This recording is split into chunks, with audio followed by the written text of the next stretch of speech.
जय श्री राम साथियों, यह स्टोरी धार्मिक स्टोरी से ली गई है।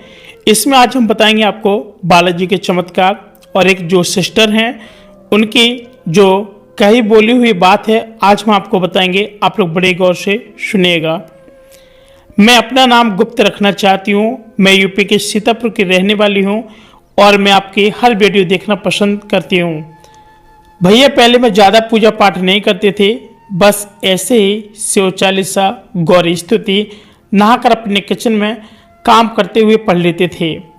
लेकिन देखते देखते आज मैं जो श्री हनुमान जी की कृपा का अपना अनुभव शेयर कर रही हूँ वो 4 सितंबर 2019 का है। भैया, मेरे पति मेडिसिन कंपनी में एमआर हैं और जिसके कारण उन्हें सीतापुर शहर और ज़िले के लगभग सभी डॉक्टर और मेडिकल स्टोर वालों को मिलना पड़ता है। 4 सितंबर को भी उन्हें काम से पास के गांव जाना पड़ता था और वहां उन्हें एक मेडिकल स्टोर वाले का कॉल आया कि कुछ दवाइयां लेने लखनऊ जाना है, कार से तुम ही चले जाओ मेरे साथ। तो मेरे पति ने 4 बजे चलने के लिए हाँ कर दिए। देखते देखते मेडिकल वाला और एक डॉक्टर का बेटा जो कि कार चला रहा था, गांव से कुछ दूर निकले ही थे कि उनसे एक लड़की ने लिफ्ट मांगी और लोगों ने उसे सीतापुर शहर तक लिफ्ट देने के लिए उसे पीछे वाली सीट पर बैठा दिया। पर जब वो सीतापुर पहुंचकर उतरने के बाद बोला तो वह कार से नहीं उतरी। काफ़ी कहने सुनने के बाद भी वह कार से नहीं उतर रही थी। उसी समय मेरे पति भी लखनऊ दवाई खरीदवाने के लिए उन लोगों के पास पहुंचे थे। मेडिकल वाला उस लड़की के हाथ से पकड़कर कार से उतारने की कोशिश करने लगा। ठीक उसी समय हरदोई सांसद की गाड़ी वहां से पास हुई। उन्होंने कहा कि एसपी को कॉल करके बोल दिया कि 3 लड़के एक लड़की के साथ बदतमीजी कर रहे हैं, देखो जाकर। एसपी ने क्राइम ब्रांच कॉल करके देखने के लिए बोल दिया, पर मेरे पति मेडिकल वाला और डॉक्टर के बेटे ने सांसद की कार पास होते हुए देखी, लेकिन सांसद ने एसपी को और एसपी ने क्राइम ब्रांच को कॉल कर दी और ये नहीं जानते थे। मेरे पति ने सोचा कि अब तो लेट हो जाएगा लखनऊ जाने में। वह शहर के किसी डॉक्टर को मिलने चले गए और क्राइम ब्रांच वालों ने जाकर उस मेडिकल वाले को और डॉक्टर के बेटे को पकड़ लिया। उन दोनों से पूछा गया कि तीसरा व्यक्ति कौन था, तो उन्होंने मेरे पति का नाम बता दिया। फिर मोबाइल नंबर पूछकर वह मेरे घर आकर हमसे मेरे पति के बारे में पूछकर चले गए।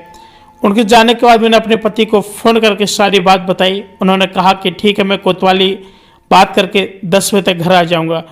मैं घर में सबको नहीं बताना चाहती थी, लेकिन नहीं तो सब बेकार में परेशान हो जाएंगे। उनके कहने पर मैंने किसी को भी नहीं बताया और मैं बार बार अपने पति को कॉल कर रही थी, पर उनका फ़ोन बंद आ रहा था और मेरे पति रात भर घर नहीं आए थे।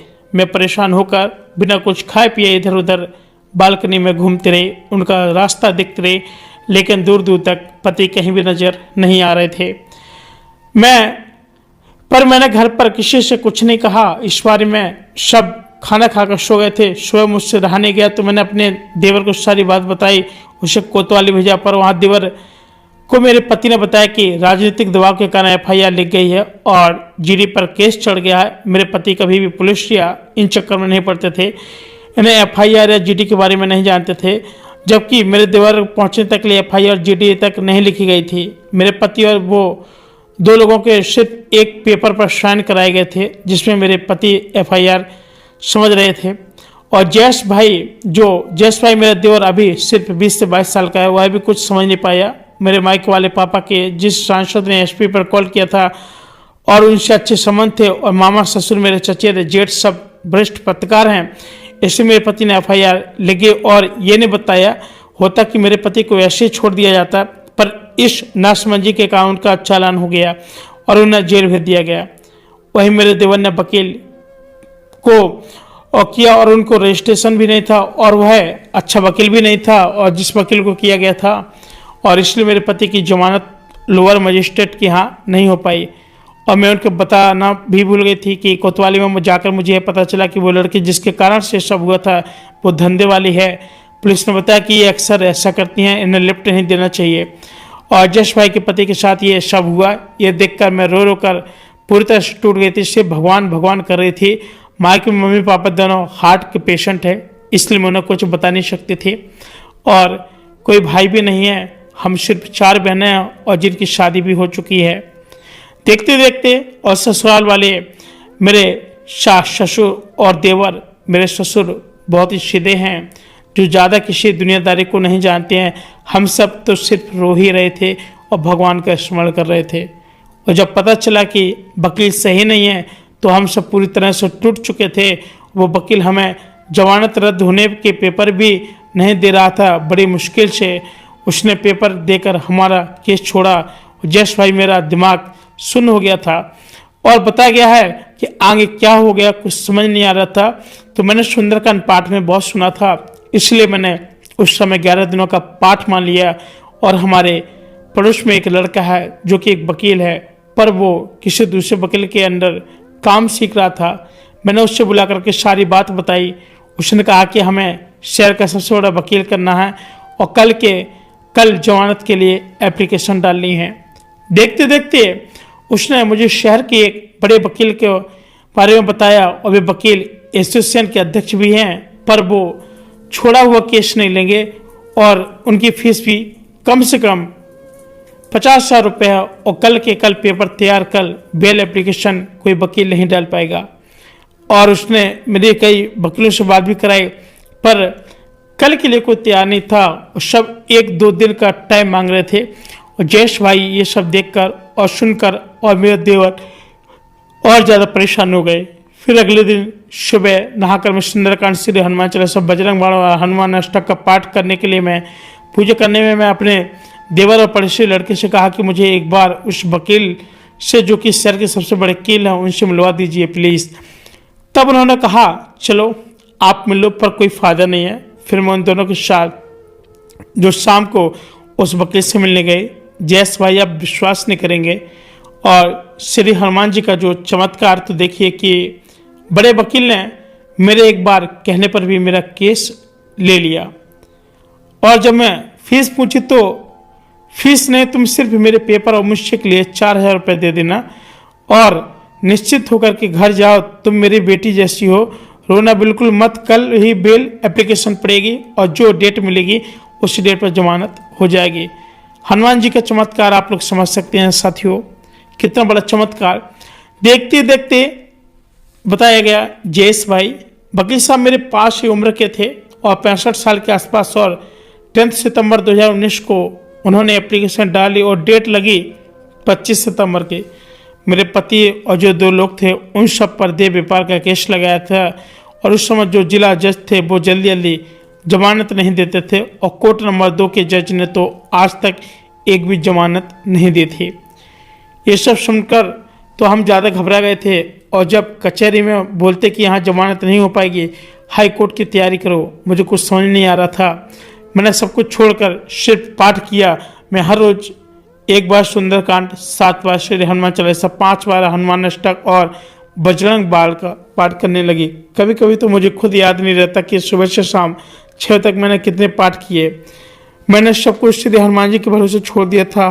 उन्होंने कहा था कि प्रभु सब कुछ असंभव है, और सब कुछ जब बोला गया असंभव, पर उनको 25 सितंबर को मेरे पति को जो बेकसूर है उन्हें घर लाना है, और आपने अगर ये नहीं किया तो मैं आपके सामने अपनी जान दे दूंगी।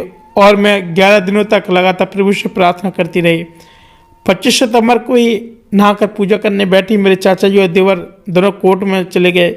मैंने हनुमान जी से कहा कि मैं फ़ोन करके जमानत का पता नहीं करूँगी, तब तक यहाँ बैठकर बजरंग बाण का पाठ करती रहूँगी।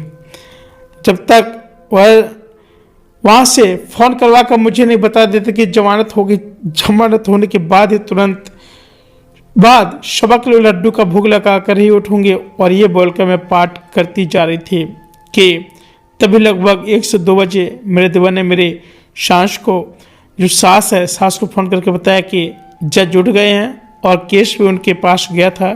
जो जज साहब किसी को जमानत नहीं देते, जिला जज छुट्टी पर हैं और सब कह रहे हैं कि रिजल्ट नेगेटिव है, पता नहीं क्या हुआ। पर जयेश भैया ने ये सब बात सुन रही थी तो पूरे भरोसे के साथ पाठ करी थी। जो शाम के 5 बजे मेरे देवर ने मुझसे बात करने के लिए मेरे फ़ोन पर कॉल किया।